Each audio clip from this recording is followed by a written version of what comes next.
টুঙ্গিপাড়ায় জাতির জনকের সমাধিতে প্রধানমন্ত্রীর শ্রদ্ধা। ছিলেন নতুন মন্ত্রীরাও। বললেন, যে কোনো চ্যালেঞ্জ মোকাবিলায় সক্ষম নবগঠিত মন্ত্রিসভা। এ মাসের মধ্যেই সব নির্বাচনী ট্রাইব্যুনালে মামলা শুরু হবে আসন ভিত্তিক সংলাপও, জানালো ঐক্যফ্রন্ট। এসব কর্মসূচি জোটের দেউলিয়াত্বের প্রমাণ, বলছে আওয়ামী লীগ।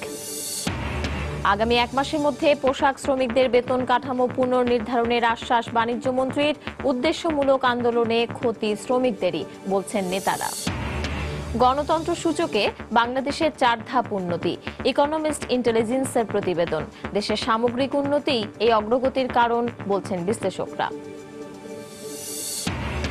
এবং ডেমরায় 2 শিশুকে ধর্ষণে ব্যর্থ হয়ে হত্যা করা হয়। ব্রিফিংয়ে পুলিশ স্বীকারোক্তিমূলক জবানবন্দি দিল 2 অপরাধী।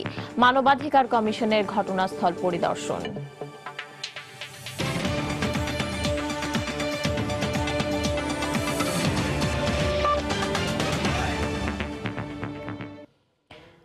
প্রবাসী সময়ের সঙ্গে আছি আমি পারমিতা হিম। টানা 3য় মেয়াদে সরকার গঠনের পর জাতির পিতার সমাধিতে শ্রদ্ধা জানালেন প্রধানমন্ত্রী শেখ হাসিনা। গোপালগঞ্জের টুঙ্গিপাড়ায় বঙ্গবন্ধু শেখ মুজিবুর রহমানের সমাধিতে শ্রদ্ধা জানান নবগঠিত মন্ত্রিসভার সদস্যরাও। পরে বলেন, যে কোনো চ্যালেঞ্জ মোকাবিলা করে দেশকে এগিয়ে নিতে প্রস্তুত তারা। হারুনুর রশিদের ক্যামেরায় আরো জানাচ্ছেন ফেরদৌস লিপি।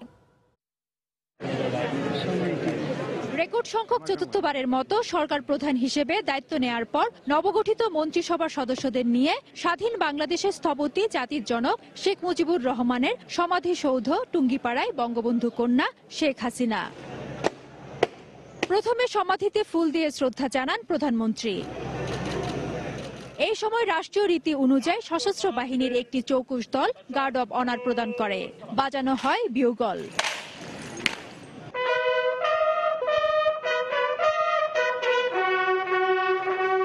পরে সমাধি প্রাঙ্গণে অনুষ্ঠিত হয় ফাতিহা পাঠ, দোয়া ও মোনাজাত। এই সময় সঙ্গে ছিলেন বঙ্গবন্ধুর ছোট কন্যা শেখ রেহানা। এরপর নতুন মন্ত্রিসভার 46 জন সদস্য নিয়ে জাতির পিতার সমাধিতে শ্রদ্ধা জানান সরকার প্রধান শেখ হাসিনা। টানা 3 মেয়াদে ক্ষমতায় আসা আওয়ামী লীগ সরকার মুক্তিযুদ্ধের চেতনায় সমৃদ্ধির পথে এগিয়ে যাওয়া বাংলাদেশকে এই মেয়াদে উন্নত সমৃদ্ধ বাংলাদেশ হিসেবে গড়ে তুলবে, এমন প্রত্যাশা সর্বসাধারণের। পরে সাংবাদিকদের সঙ্গে কথা বলেন আওয়ামী লীগের সাধারণ সম্পাদক ওবায়দুল কাদের। বলেন, তরুণরাই পারবে আগামী দিনের চ্যালেঞ্জ মোকাবেলা করতে। আজ জাতির পিতার সমাধিতে আমরা শ্রদ্ধা নিবেদন করতে এসেছি এবং এই শপথই নিচ্ছি যে আমরা মানুষের পাশে থাকব, মাটির কাছে থাকব, নতুনরাই চ্যালেঞ্জ মোকাবেলা করতে পারবে। আমাদের নেত্রী তিনি জানেন কাকে কোথায় কোন পদে দিলে পারফরমেন্সটা সঠিক হবে, প্রমিসের উপর ডেলিভার করতে পারবে এবং আমাদের নির্বাচনী যে ইশতেহার সেই ইশতেহার যথাযথভাবে বাস্তবায়ন করতে পারবে। এছাড়া মন্ত্রিসভার অন্যান্য সদস্যরাও কথা বলেন গণমাধ্যমে। তারা জানান জনস্বার্থ বিবেচনায় রেখে কাজ করবেন। আমরা কমিটেড জাতির কাছে। সন্ত্রাস জঙ্গি যেরকম ভাবে কন্ট্রোল করেছি, আমরা দুর্নীতি, আমরা মাদক সবই একের পর এক আমরা কন্ট্রোল করতে পারব। বাংলাদেশ আজকে অনুকরণীয় দৃষ্টান্ত। সুতরাং মাননীয় প্রধানমন্ত্রী যে স্বপ্নের কথা বলেছেন, সেই স্বপ্ন বাস্তবায়নের জন্য আমি মনে করি এই মন্ত্রিসভা একটি উপযুক্ত মন্ত্রিসভা এবং এই মন্ত্রিসভা সেই স্বপ্ন বাস্তবায়ন করতে সক্ষম হবে। এর আগে টুঙ্গিপাড়ায় শ্রদ্ধা জানাতে ব্যক্তিগত গাড়ি ব্যবহার না করে বুধবার সকাল 7টায় বাস যোগে ঢাকা থেকে গোপালগঞ্জে রওনা হন নতুন মন্ত্রিসভার সদস্যরা। ফেরদৌস লিপি, সময় সংবাদ, টুঙ্গিপাড়া, গোপালগঞ্জ। এ মাসের মধ্যেই ভোটে নানা অনিয়মের প্রমাণ সহ নির্বাচনী ট্রাইব্যুনালে মামলা করতে যাচ্ছে জাতীয় ঐক্যফ্রন্টের প্রার্থীরা। পাশাপাশি আসন ভিত্তিক সংলাপ ও ক্ষতিগ্রস্ত এলাকা পরিদর্শনে শুরু হবে এ মাসের মাঝামাঝি। ঐক্যফ্রন্টের কর্মসূচি নিয়ে এমনটাই জানিয়েছেন জোটের সমন্বয়ক। তবে এসব কর্মসূচিকে দলটির দেউলিয়াত্বের প্রমাণ, বলছে নতুন সরকার গঠন করা আওয়ামী লীগ। তাদের কর্মসূচি এবারও ব্যর্থ হবে বলে মনে করে দলটি। জাতীয় সংলাপ, নির্বাচনী ট্রাইব্যুনালে মামলা ও নির্বাচনের সময় ক্ষতিগ্রস্ত হওয়া এলাকা পরিদর্শন। নির্বাচনে ভরাডুবির পর মঙ্গলবার আনুষ্ঠানিক সংবাদ সম্মেলনের মাধ্যমে নতুন মন্ত্রিসভাকেও প্রত্যাখ্যান করে এই 3 কর্মসূচি ঘোষণা করে জাতীয় ঐক্যফ্রন্ট। কর্মসূচি নিয়ে বিস্তারিত আলোচনায় ঐক্যফ্রন্টের সমন্বয়ক মোস্তফা মহসিন মন্টু দাবি করেন, জনগণের চাওয়া বিবেচনা করেই কর্মসূচি নির্ধারণ করেছেন তারা। বললেন, আগামী 13 জানুয়ারি সিলেটের ক্ষতিগ্রস্ত এলাকা পরিদর্শনের মাধ্যমে কর্মসূচি শুরু। এরপর সমাজের সকল স্তরের প্রতিনিধিদের সঙ্গে শিগগিরই আসন ভিত্তিক মত বিনিময়। যারা সমাজকে সচেতন করে এবং সমাজের বিবেক হিসাবে চিহ্নিত, সেই শ্রেণীর মানুষের সাথে আমরা আমাদের মত বিনিময়গুলি করবো। প্রথমত অবশ্যই ঢাকায় করব, তারপর বিভিন্ন জেলায় জেলায় যেসব জায়গায় নির্যাতনগুলি হয়েছে, ক্ষতিগ্রস্ত হয়েছে, ময়মনসিংহের দিকে একটা ঘটনা ঘটেছে। সামনে 13 তারিখ আমরা সিলেট যাচ্ছি। আমাদের প্রত্যেক প্রার্থীদের আমরা বলে দেওয়া হয়েছে যে ডকুমেন্ট কি ঘটেছে, পত্রপত্রিকায় দেশি এবং বিদেশি পত্রপত্রিকা অনেক ফুটিংস আছে, সেগুলি আমরা তুলে ধরবো। 10-15-20 দিনের ভিতরে আমরা মামলায় রুজু করে দেবো। সহিংসতা পরিহার করতেই মাঠ পর্যায়ের কোনো কর্মসূচি দেওয়া হয়নি বলেও জানান এই ঐক্যফ্রন্ট নেতা। আমার মালিকানা হরণ করে নিয়ে যাওয়া হয়েছে, এটা মানুষের ভিতরে যে কি প্রচন্ড ক্ষোভ, এটার বহিঃপ্রকাশ যদি এখন এইভাবে করতে হয়ে যায়, এটা ক্ষতিগ্রস্ত হবে রাষ্ট্র। ঐক্যফ্রন্টের কর্মসূচিতে জনগণ সাড়া দেবে না দাবি করে আওয়ামী লীগ বলছে, কর্মসূচির ধরন দেখেই বোঝা যায় দলটি পুরোপুরি দেউলিয়া হয়ে গেছে। নির্বাচনে অংশ নিয়ে তারা পরাজিত হয়েছেন। পরাজিত হওয়ার পরে তারা চেষ্টা করেছেন নির্বাচন কমিশনকে প্রশ্নবিদ্ধ করার জন্য। এখন কোনো কিছুই না পেয়ে তারা নতুন করে কর্মসূচি দিচ্ছেন। উনাদের অপকর্মের সাক্ষ্য রেখে উনি এখন নতুন করে কোথাও কোনো ঘটনা ঘটছে কিনা খোঁজার চেষ্টা করছেন। এই সমস্ত নোংরা রাজনীতি বাংলাদেশের জনগণ পছন্দ করবে না। বিএনপির রাজনৈতিকভাবে দেউলিয়া হওয়ার কারণে এখন তাদের মিডিয়াতে বেঁচে থাকার কারণে এই ধরনের কর্মসূচি দিচ্ছেন, এটা ছাড়া কিছু নয়। এদিকে লজ্জা থাকলে এমন হারের পর ঐক্যফ্রন্ট নতুন কোনো কর্মসূচি দিত না জানিয়ে আওয়ামী লীগের সাধারণ সম্পাদক বলেছেন, ভবিষ্যতে ঐক্যফ্রন্টের আর সফল হওয়ার সম্ভাবনা নেই। যারা আন্দোলনে পরাজিত, নির্বাচনেও পরাজিত, তাদের নতুন করে কিছু করার আছে বলে কেউ বিশ্বাস করে। তারা যদি আইনের পথে যায়, আমরা লিগ্যাল ব্যাটেল করব। তারা যদি সহিংস নাশকতার পথে যায়, তাহলে সেটা পরিস্থিতি মোকাবেলার জন্য দ্রুত পরিস্থিতিতে যা যা করণীয় তাই করা হবে। তবে যে কোনো অহিংস কর্মসূচিতে প্রশাসন সহযোগিতা করবে বলেও জানান আওয়ামী লীগের সাধারণ সম্পাদক ওবায়দুল কাদের। মাহমুদ রাকিব, সময় সংবাদ, ঢাকা। মহাজোটের সাথে সরকার গঠনের উদ্দেশ্যে নির্বাচন করলেও সংসদে শক্তিশালী বিরোধী দলের প্রয়োজনে সিদ্ধান্ত পরিবর্তন করেছে জাতীয় পার্টি।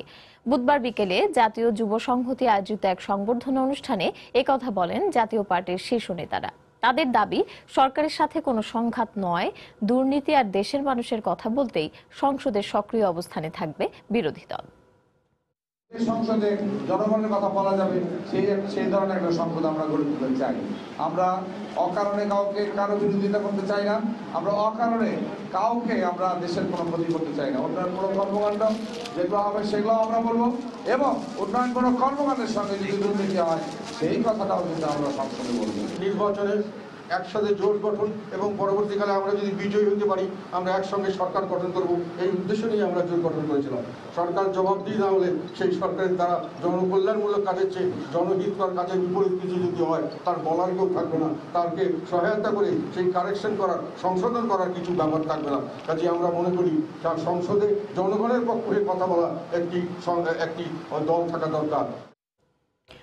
আগামী 1 মাসের মধ্যে শ্রমিক মালিক প্রতিনিধিদের সঙ্গে বৈঠক করে পোশাক শ্রমিকদের কয়েকটি গ্রেডের বেতন কাঠামো পুনর্নির্ধারণ করা হবে বলে জানিয়েছেন বাণিজ্যমন্ত্রী টিপু মুনশি। এদিকে গেজেট মোতাবেক শ্রমিকদের বেতন দেওয়ার দাবি করে বিজিএমইএ বলছে, এ বিষয়ে কমিটির সিদ্ধান্ত মেনে নেবেন তারা। আর চলমান আন্দোলনকে উদ্দেশ্যমূলক দাবি করে আলোচনার মাধ্যমে সমস্যা সমাধানের আহ্বান শ্রমিক নেতাদের। গেল রোববার থেকে গেজেট মোতাবেক বেতনের দাবিতে বিক্ষোভ করছেন পোশাক শিল্প শ্রমিকরা। এই সংকট নিরসনে শ্রমিক মালিক প্রতিনিধিদের সঙ্গে মঙ্গলবার বিকেলে জরুরি বৈঠকে বসে বাণিজ্য ও শ্রম মন্ত্রণালয়। বৈঠকে 1 মাসের মধ্যে সব সমস্যা সমাধানের আশ্বাস দিয়ে শ্রমিকদের কাজে যোগ দেওয়ার আহ্বান জানানো হলেও বুধবার সকাল থেকে আবারও আন্দোলনে নামে শ্রমিকরা। তাদের অভিযোগ, বর্ধিত বেতন পাচ্ছে না তারা। বেতন পাওয়ার কথা 5 তারিখে, আজকে 9 তারিখ হয়ে যায়, এখনো বেতন পাচ্ছি না কেন? আমরা বেতন যদি বাড়তি বেতন পাই তাহলে আমরা অফিসের ভিতরে ঢুকে আমরা ডিউটি করব। এ ধরনের আন্দোলনকে অযৌক্তিক অবহিত করে শ্রমিক নেতারা বলছেন এতে ক্ষতির মুখে পড়েছেন শ্রমিকরাই। কেউ একটি পয়সা কম পাবে না। যদি কোনো জায়গায় এরকম গ্রেড নিয়ে বৈষম্য হয়ে থাকে, আমরা সঙ্গে সঙ্গে সেটা আলোচনা করে সমাধান করতে আমরা সক্ষম হব। যারা এটা করতেছে এটা শ্রমিক স্বার্থবিরোধী। বিজিএম এর দাবি গেজেট মেনেই বেতন দেওয়া হচ্ছে শ্রমিকদের, তবে আলোচনার মাধ্যমে সমস্যা সমাধানের আশ্বাস তাদের। ন্যূনতম মজুরি বোর্ড কর্তৃক নির্ধারিত মালিক, শ্রমিক, সরকার এবং নিরপেক্ষ একজন মেম্বার দিয়ে গঠিত বোর্ড যেটা নির্ধারণ করে দিয়েছে সেই হিসেবে তারা পেমেন্ট করছে। ঐকমত্যর ভিত্তিতে যদি প্রবলেম থেকে থাকে অবশ্যই সেটা এই কমিটির মাধ্যমে খতিয়ে দেখে একটা ব্যবস্থা নেওয়া হবে। এই সমস্যাগুলো ঘটছে 25 থেকে 30টা ফ্যাক্টরিতে হচ্ছে উদ্দেশ্য প্রণোদিতভাবে। এদিকে আগামী 1 মাসের মধ্যে বেতন কাঠামো পুনর্বিন্যাস করার কথা জানিয়েছেন বাণিজ্য মন্ত্রী। প্রায় একই ধরনের আশ্বাস দিয়েছেন শ্রম ও কর্মসংস্থান প্রতিমন্ত্রীও। ধ্বংসাত্মক কিছু করে কোনো কিছু সমাধান হয় না, তাই আমি বলবো যেটা হয়েছে আমরা আসলে দুঃখিত। বলতে চাই যে ওনারা যেন শান্ত থাকেন, এর সমাধান হবে। বিকাল 3টায় আমাদের এই সভা, শ্রম সচিবের নেতৃত্বে এটা বসা হবে। কোনো অসামঞ্জস্য থেকে থাকে অবশ্যই এটা মেটানো হবে। যদি কোথাও কোনো ইরেগুলারিটিস থাকে, যদি সেগুলো বসে ঠিকঠাক করে 1 মাসের মধ্যে এটা রিপোর্ট করবে এবং সেটা যেটাই করা হবে তাতে যদি কারো বেতন বাড়ে সেই টাকাটা এই এরিয়ার হিসাবে সেটাও দিয়ে দেওয়া হবে। যৌথভাবে মালিক এবং শ্রমিক নেতৃবৃন্দ বলেছে যে এই আলোচনা করে আমরা শেষ করব এবং এই আহ্বানও জানিয়েছে যে আর কোথাও কোনো যেন কোনো রকম অপ্রীতিকর কোনো ঘটনা না হয়। অযৌক্তিকভাবে শ্রমিক ছাঁটাই বা বেতন কাঠামো না মানার অভিযোগ পেলে ব্যবস্থা নেওয়ারও আশ্বাস প্রশাসনের। এহসানুল হক শাওন, সময় সংবাদ, ঢাকা। 5টি মানদণ্ডে 2018 সালের পরিস্থিতি বিবেচনায় গণতন্ত্রের সূচকে বাংলাদেশের অবস্থান 4 ধাপ উন্নীত হয়েছে। বুধবার 165টি দেশের ওপর করা ইকোনমিস্ট ইন্টেলিজেন্সের প্রকাশিত এক নতুন প্রতিবেদনে এমন তথ্য উঠে এসেছে। বিশ্লেষকরা মনে করছেন দেশের আর্থসামাজিক উন্নতি, নির্দিষ্ট সময়ে জাতীয় নির্বাচন অনুষ্ঠান এবং স্বাভাবিক আইন শৃঙ্খলা পরিস্থিতির কারণেই গণতন্ত্র সূচকে বাংলাদেশ এগিয়ে গিয়েছে। শপথ করিতেছি যে নির্বাচনী ব্যবস্থা ও বহুদলীয় অবস্থান, সরকারের সক্রিয়তা, রাজনৈতিক অংশগ্রহণ, রাজনৈতিক সংস্কৃতি এবং নাগরিক অধিকার, এই 5 মানদণ্ডে একটি দেশের গণতান্ত্রিক পরিস্থিতি বিবেচনা করে 10 ধাপের সূচক তৈরি করে ইকোনমিস্ট ইন্টেলিজেন্স ইউনিট। কোন দেশের গড় 8-এর বেশি হলে সেই দেশে পূর্ণ গণতন্ত্র, 6 থেকে 8 হলে সেখানে ত্রুটিপূর্ণ গণতন্ত্র, 4 থেকে 6 মিশ্র শাসন এবং 4-এর নিচে হলে সে দেশে স্বৈরশাসন রয়েছে বলে ধরা হয়। 18 সালে 5.57 স্কোর নিয়ে এই সূচকে বাংলাদেশের অবস্থান 88তম স্থান পেয়েছে মিশ্র শাসনের দেশের তালিকায়, যেখানে ভুটান, নেপাল, পাকিস্তান সহ 39টি দেশ রয়েছে। দক্ষিণ এশিয়ার দেশগুলোর মধ্যে বাংলাদেশের চেয়ে ভালো অবস্থানে রয়েছে ভারত ও শ্রীলঙ্কা। 9.87 স্কোর নিয়ে গতবারের মতো তালিকায় শীর্ষে রয়েছে নরওয়ে। গত বছর এই সূচকে এক ধাক্কায় 8 ধাপ পিছিয়ে যায় বাংলাদেশ, নেমে গিয়েছিল 92তম অবস্থানে। স্কোর ছিল 5.43। ইকোনমিস্ট ইন্টেলিজেন্স ইউনিট 2006 সালে এই সূচক প্রকাশ শুরু করার পর সেটাই ছিল সবচেয়ে বাজে অবস্থান।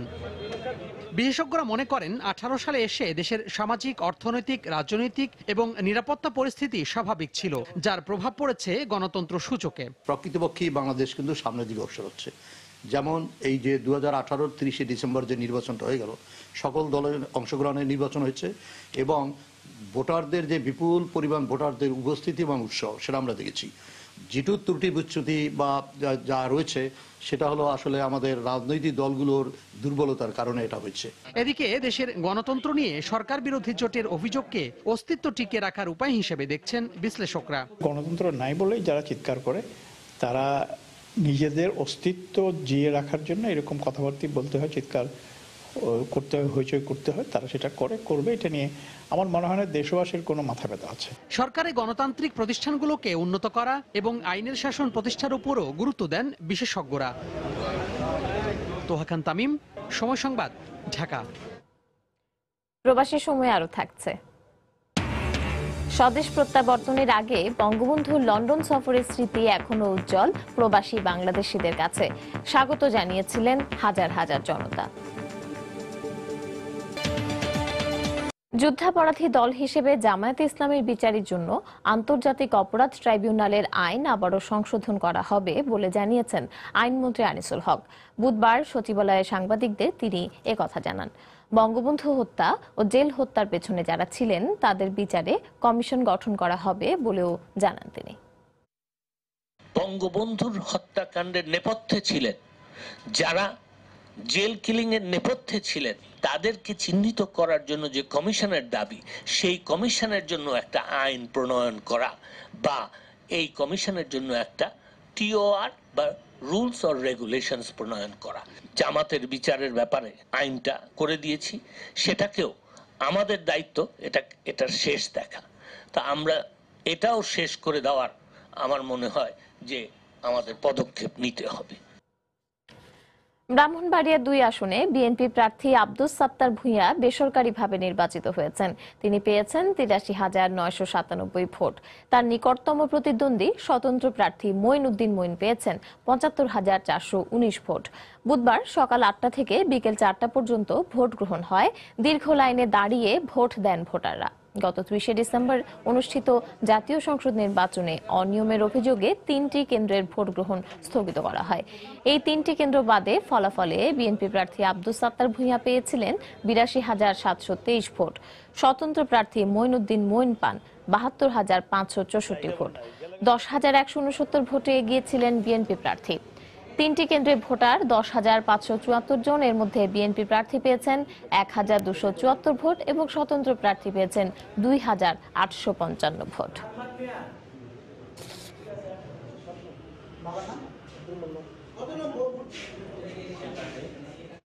সরকারের নির্দেশে নিম্ন আদালত বেগম জিয়ার জামিন নিয়ে টালবাহানা করছে বলে মন্তব্য করেছেন বিএনপির সিনিয়র যুগ্ম মহাসচিব রুহুল কবির রিজভী। বুধবার রাজধানীর নয়াপল্টনে দলের কেন্দ্রীয় কার্যালয়ে সংবাদ সম্মেলনে একথা বলেন তিনি। রিজভী অভিযোগ করে বলেন, নির্বাচনের পর সারা দেশে সহিংসতা চালাচ্ছে আওয়ামী লীগের নেতাকর্মীরা। বিএনপি চেয়ারপারসন ও সাবেক প্রধানমন্ত্রী দেশনেত্রী বেগম খালেদা জিয়ার জামিন বারবার বাধাগ্রস্ত করছে সরকার। আদালত জামিনও দিচ্ছে না, আবার জামিন নামঞ্জুরও করছে না। ফলে বেগম জিয়াকে উচ্চ আদালতে যাওয়ার পথও রুদ্ধ করে দেওয়া হচ্ছে। সরকারের নির্দেশেই নিম্ন আদালত বেগম জিয়ার জামিন নিয়ে টালবাহানা করছে বলে দেশবাসী মনে করে। শুধুমাত্র বেগম খালেদা জিয়াকে হয়রানি করার জন্যই তা করা হচ্ছে। অবিলম্বে তার নিঃশর্ত মুক্তির দাবি জানাচ্ছি। লিপস্টিক দিয়ে সাজিয়ে দেওয়ার প্রলোভন দেখিয়ে ধর্ষণের উদ্দেশ্যে বাসায় ডেকে নিয়ে হত্যা করা হয় ডেমরার 2 শিশুকে। এ ঘটনার সঙ্গে জড়িত 2 মূল হোতাকে গ্রেপ্তারের পর সংবাদ সম্মেলনে একথা জানায় পুলিশ। এ বিষয়ে আদালতে স্বীকারোক্তিমূলক জবানবন্দি দিয়েছে 2 অপরাধী। এদিকে ঘটনা তদন্তে মানবাধিকার কমিশন 2 সদস্যের একটি কমিটি গঠন করেছে। গেল সোমবার ডেমরার কোনাপাড়া এলাকায় বাসার সামনে খেলতে গিয়ে নিখোঁজ হয় 4.5 বছরের নুসরাত ও 5 বছরের ফারিয়া। খোঁজাখুঁজির পর তাদের সন্ধান না পেয়ে এলাকায় মাইকিং করা হয়। ঘটনাস্থল পরিদর্শন করে পুলিশ। অবশেষে পাশের বাসার খাটের নিচ থেকে উদ্ধার করা হয় তাদের মরদেহ। ঘটনার পরই পালিয়ে যায় প্রধান অভিযুক্ত গোলাম মোস্তফা ও আজিজুল বাওয়ানি।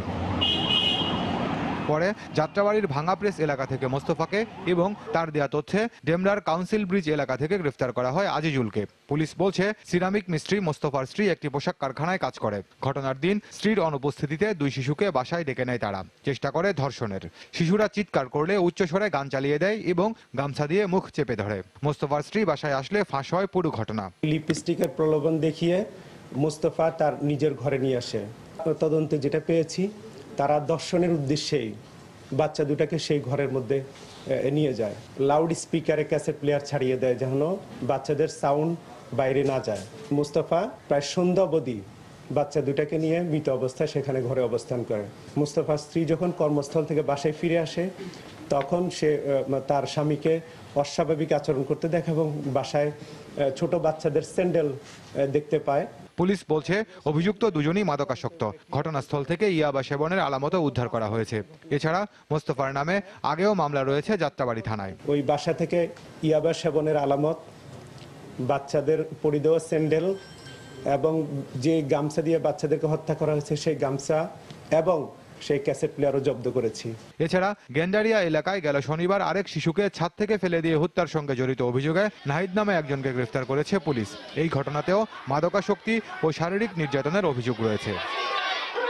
খান মোহাম্মদ রুমেল, সময় সংবাদ, ঢাকা।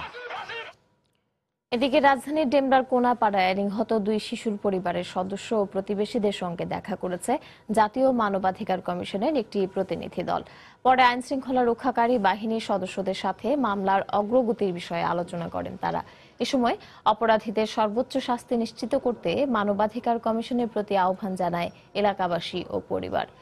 বিকেলে লাশ দাফনের পর ডেমরা থানা পুলিশও ঘটনাস্থল পরিদর্শন করে। তারা জানান, মূল আসামিদের গ্রেপ্তার করা হয়েছে, শিগগিরই তদন্ত প্রতিবেদন আদালতে উপস্থাপন করা হবে।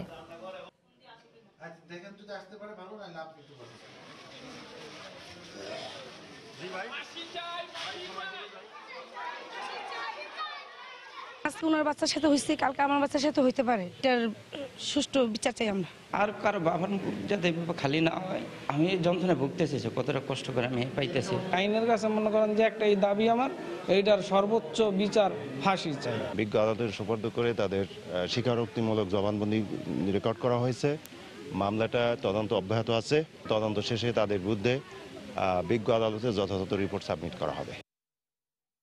প্রবাসী সময় আরো থাকছে। ভারতে বিতর্কিত নাগরিকত্ব বিল লোকসভায় পাশের জেরে ক্ষোভে ফুঁসছে উত্তর পূর্বের রাজ্যগুলো। আসাম ও ত্রিপুরায় পুলিশের লাঠিচার্জ, আহত অনেক, বেশ কয়েকজন আটক। প্রধানমন্ত্রী শেখ হাসিনার ছবি বিকৃত করে অনলাইনে ছড়িয়ে দেওয়ার অভিযোগে করা মামলায় মোহাম্মদ মনির নামের এক মোবাইল ফোন ব্যবসায়ীকে 7 বছরের সশ্রম কারাদণ্ড দিয়েছে ট্রাইব্যুনাল। বুধবার বাংলাদেশ সাইবার ট্রাইব্যুনালের বিচারক মোহাম্মদ আল শামস জগলুল হোসেন এ রায় ঘোষণা করেন। কারাদণ্ডের পাশাপাশি তাকে 10,000 টাকা অর্থদণ্ড অনাদায়ে 1 মাসের কারাদণ্ডের আদেশ দেন। এছাড়া অভিযোগ প্রমাণিত না হওয়ায় আলমগীর হোসেন ও শিল সুব্রতকে খালাস দেওয়া হয়েছে। 2013 সালের 10 নভেম্বর এই মামলাটি করে সাটুরিয়া পুলিশ। পরে 2015 সালের 17 ফেব্রুয়ারি মোহাম্মদ মনির সহ 3 জনের বিরুদ্ধে অভিযোগ গঠন করেন সাইবার ট্রাইব্যুনাল।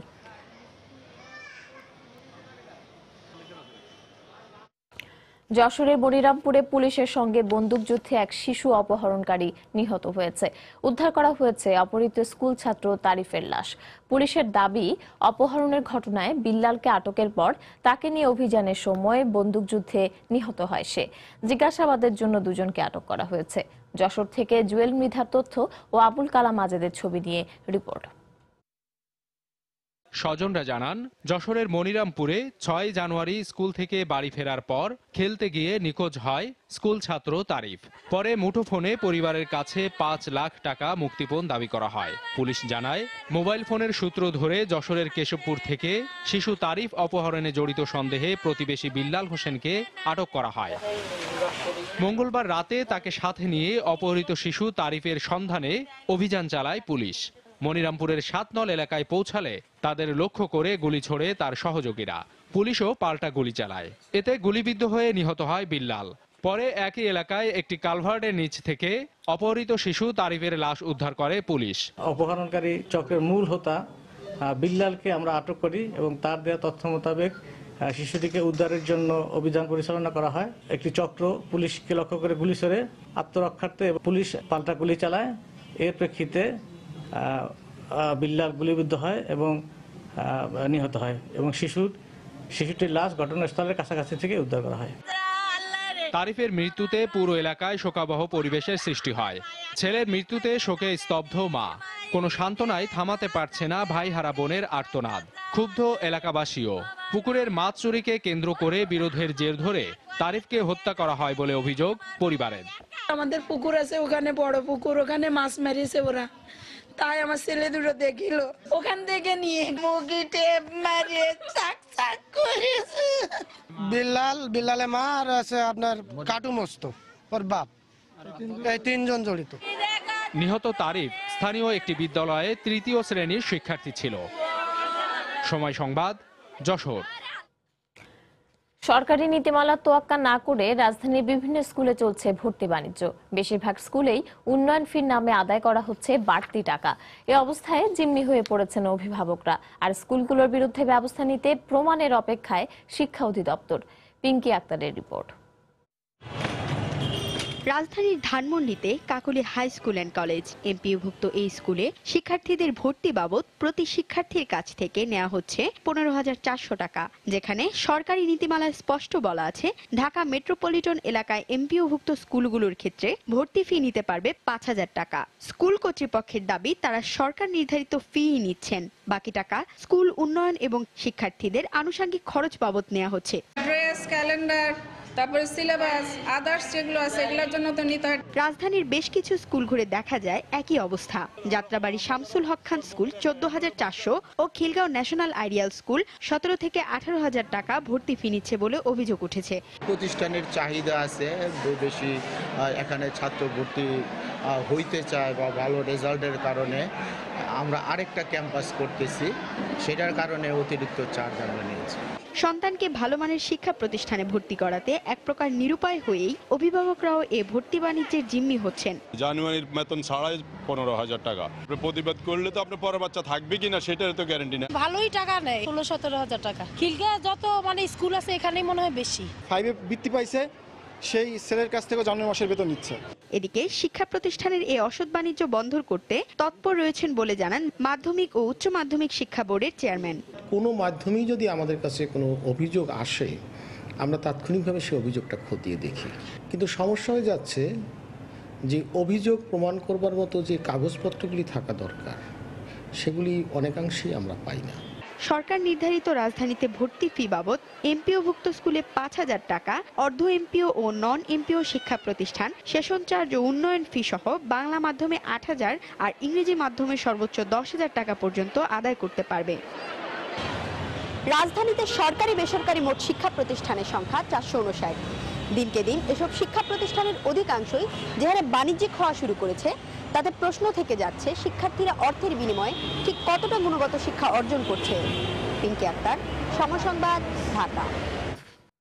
৭১ জাতীয় সংসদ নির্বাচনে আওয়ামী লীগের নেতৃত্বে মহাজোট নিরঙ্কুশ বিজয় লাভ করায় প্রধানমন্ত্রী শেখ হাসিনাকে অভিনন্দন জানিয়ে দোয়া মাহফিল ও আলোচনা সভার আয়োজন করেছে জেদ্দা বঙ্গবন্ধু সংসদ হালাকা অঞ্চল শাখা। মঙ্গলবার রাতে অনুষ্ঠিত আলোচনা সভায় সভাপতিত্ব করেন সংগঠনের সভাপতি জসিমউদ্দিন ভূঁইয়া। আল আমিন জয়নাল এবং সাদ মিয়ার যৌথ পরিচালনায় অনুষ্ঠানে প্রধান অতিথি ছিলেন মোশাররফ হোসেন খান। বক্তারা বলেন, নির্বাচনে আওয়ামী লীগের বিজয়ের মাধ্যমে শেখ হাসিনার নেতৃত্বের প্রতি বাংলাদেশের মানুষের অকুণ্ঠ সমর্থনের প্রকাশ ঘটেছে। পর্দা উঠল ২৪তম ঢাকা আন্তর্জাতিক বাণিজ্য মেলা। বুধবার মেলার উদ্বোধন করেন রাষ্ট্রপতি মোহাম্মদ আব্দুল হামিদ। উদ্বোধনী অনুষ্ঠানে তরুণদের কর্মসংস্থানে এগিয়ে আসতে সরকারের পাশাপাশি ব্যবসায়ীদেরও আহ্বান জানান রাষ্ট্রপতি। দেশের মাটিতে দেশি বিদেশি পণ্যের সবচেয়ে বড় আসর ঢাকা আন্তর্জাতিক বাণিজ্য মেলা। এগিয়ে যাওয়া বাংলাদেশের আবহে সাজানো হয়েছে এবারের মেলা। পণ্যের পসরা সাজিয়ে এরই মধ্যে রাজধানীর শেরি বাংলা মাঠে বসেছে ২২ দেশ সহ দেশি পণ্য উৎপাদকদের প্রায় ৬০০ স্টল। বুধবার বিকেলে মাসব্যাপী এই উৎসবের উদ্বোধন করেন রাষ্ট্রপতি মোহাম্মদ আব্দুল হামিদ। এর আগে বঙ্গবন্ধু আন্তর্জাতিক সম্মেলন কেন্দ্রে আলোচনা পর্বে যোগ দেন রাষ্ট্রপ্রধান। উৎপাদনের পাশাপাশি পণ্যের মান ঠিক রাখার দিকে ব্যবসায়ীদের দৃষ্টি দিতে বলেন তিনি। বর্তমান প্রতিযোগিতামূলক বিশ্বে প্রতিযোগী দেশসমূহের সাথে ব্যবসা ও বাণিজ্যে টিকে থাকতে হলে অনেক চ্যালেঞ্জ মোকাবেলা করতে হবে। এই জন্য দক্ষতা অর্জনের পাশাপাশি বাণিজ্য সম্প্রসারণ, নতুন বাজার সৃষ্টি ও পণ্যের বহুমুখীকরণেও মনোযোগী হতে হবে। তরুণদের জন্য কর্মসংস্থান সৃষ্টিতে এগিয়ে আসার আহ্বান জানান রাষ্ট্রপতি। প্রতি বছর হাজার হাজার ছেলেমেয়ে উচ্চশিক্ষা নিয়ে বের হচ্ছে। এসব মেধাবী তরুণদের জন্য কর্মসংস্থানের ব্যবস্থা করা খুবই জরুরি। এই জন্য সরকারের পাশাপাশি আপনাদেরকেও এগিয়ে আসতে হবে। ব্যবসা করা সরকারের কাজ নয়, বরং ব্যবসায়ী ও বিনিয়োগকারীদের সহযোগিতা করাই সরকারের কাজ। ফেব্রুয়ারির ৮ তারিখ পর্যন্ত সকাল ১০টা থেকে রাত ১০টা পর্যন্ত প্রতিদিন চলবে মেলা। আজহার লিমন, সময় সংবাদ, ঢাকা। দেশের আর্থিক খাত নিয়ে সন্তুষ্ট নন নতুন অর্থমন্ত্রী আ.হ.ম মুস্তফা কামাল। দায়িত্ব নিয়েই এ খাতের ব্যাপক সংস্কারের ইঙ্গিত দিলেন তিনি।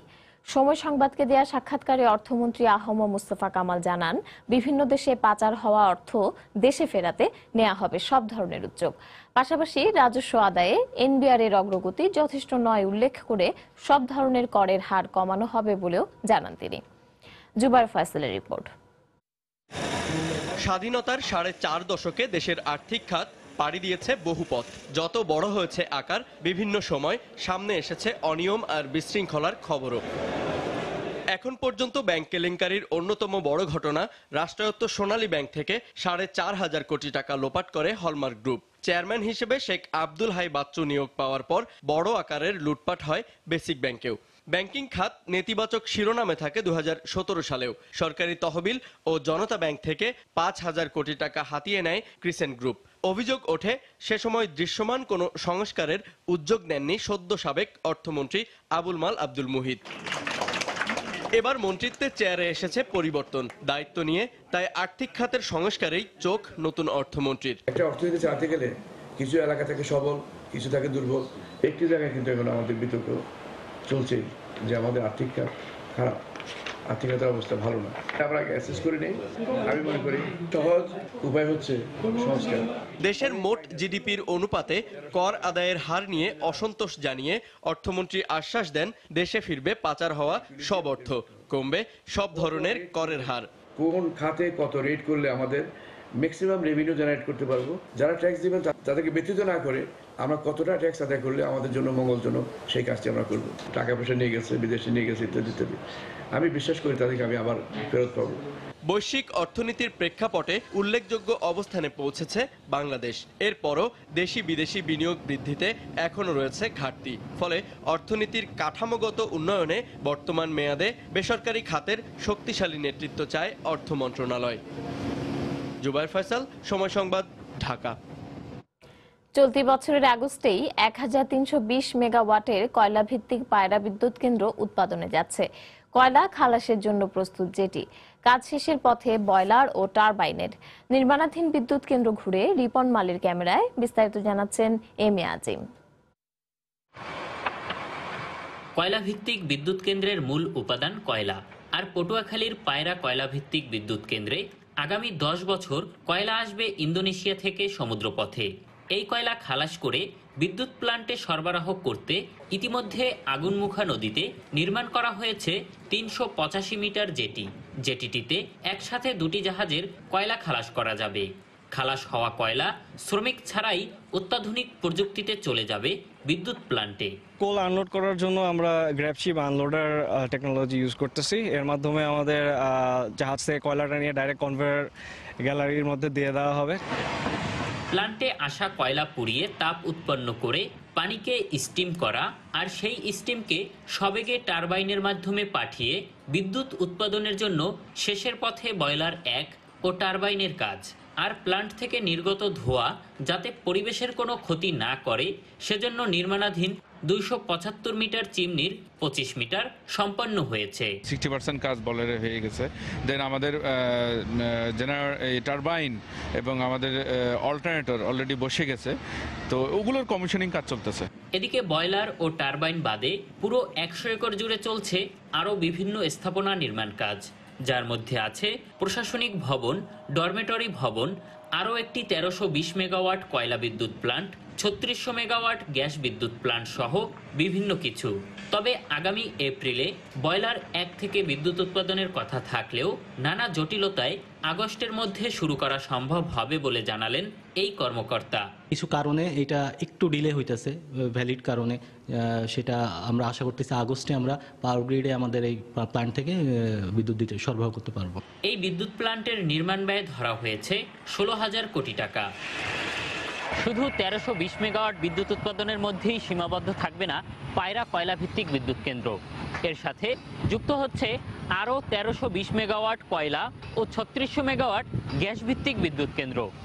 আর তখন দেশের সবথেকে বড় বিদ্যুৎ কেন্দ্রে পরিণত হবে এটি। এম এ আজিম, সময় সংবাদ, পটুয়াখালী।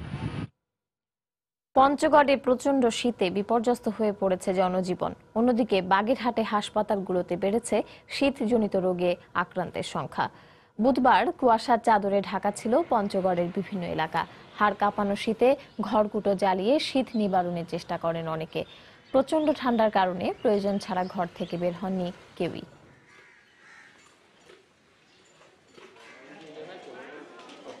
বাগেরহাটেও শীতের সঙ্গে পাল্লা দিয়ে বাড়ছে ঠান্ডাজনিত রোগে আক্রান্তের সংখ্যা। গত এক সপ্তাহে বাগেরহাট সদর হাসপাতালে শিশুসহ অন্তত 900 রোগী ভর্তি হয়েছেন। এতে হিমশিম খেতে হচ্ছে চিকিৎসক ও নার্সদের। বাইরে হওয়া যায় না, এত শীত কুয়াশা, হ্যাঁ বাইরে হওয়া মানে কাজ কাম করতেও বড় অসুবিধা। হাত পা একবারে কোকড়া হয়ে যাচ্ছে, থাকতে পারি না ঠিক মতো। বাচ্চার জ্বর, সর্দি, কাশ, ঠান্ডাজনিত রোগ, বাচ্চাদের ভর্তি বা চিকিৎসা দিতে আমরা খুব হিমশিম করতেছি। ম্যান পাওয়ার এবং বেডের তুলনায় এই সংখ্যা খুবই বেশি, তবু আমাদের যথাযথ চেষ্টা করছি, রেফার ছাড়াই রোগীগুলো ভালো করার চেষ্টা করছি। রংপুরে কুড়িয়ে পাওয়া ককটেল বিস্ফোরণে 2 শিশু আহত হয়েছে। বুধবার বিকেলে নগরী জিলা স্কুল মাঠে এ ঘটনা ঘটে। পুলিশ জানায় এরশাদ ও নূর আলম নামে 2 শিশু স্কুল মাঠে খেলতে যায়। এ সময় ফুলের টবের ভেতর খেলার উপকরণ ভেবে ককটেল কুড়িয়ে নেয় তারা। এর কিছুক্ষণ পরেই ককটেলটি বিস্ফোরিত হয়। এ সময় 2 শিশু আহত হয়। খবর পেয়ে পুলিশ তাদের উদ্ধার করে সদর হাসপাতালে ভর্তি করে।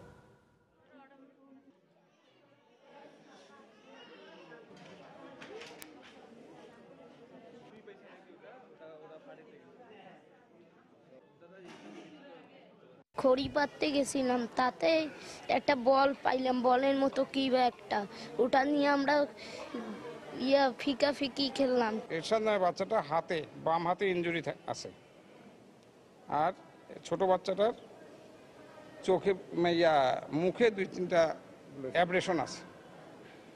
এই বাচ্চাটা খারাপ নাই, ভালো আছে। এ পর্যায়ে শীর্ষ সংবাদ জানিয়ে দিচ্ছি আরো একবার।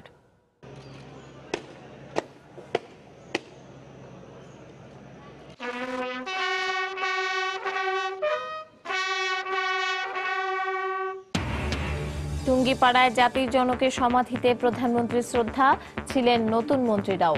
বললেন যে কোনো চ্যালেঞ্জ মোকাবিলায় সক্ষম নবগঠিত মন্ত্রিসভা।